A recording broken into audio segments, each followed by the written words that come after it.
So ayun, good day. Meron tayo ngayong Toyota Hiace Grandia. Nag-install tayo ng Optimus brand Android head unit at the same time nag-install tayo ng headrest monitor. Ang specs ng headrest monitor na in-install natin ay 12.1 inches, then 4GB RAM and 64 internal siya. Ayan, kung makikita nyo, itong kabila connected siya sa head unit, then itong isa standalone. Kaya niyang mag-work na standalone since Android na siya.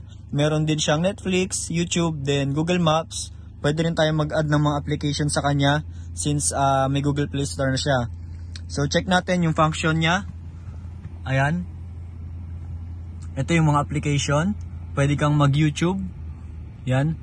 Pwede ka rin sa kanya mag-play ng music or video through USB since pwede siyang selpakan dito ng ayan, USB, HDMI input, meron siyang SD card.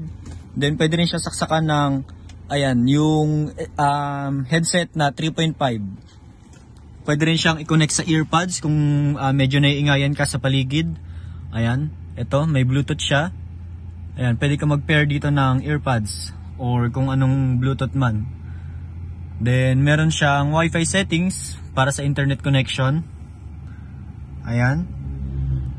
At the same time, meron siyang option para makapag-link doon sa head unit.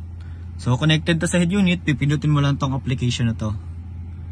So, ayan, connected na siya sa head unit. Kung ibabalik mo naman siya doon sa home niya lang, ayan, pwede mo siyang gamitin standalone. Kung magpi-play ka ng music, since, ayan, try natin, since may nakasalpak tayong USB, ayan, meron siyang built-in speaker. Ayan, may file manager siya. So, nagrarun na siya as Android head unit, no? So, yun lang.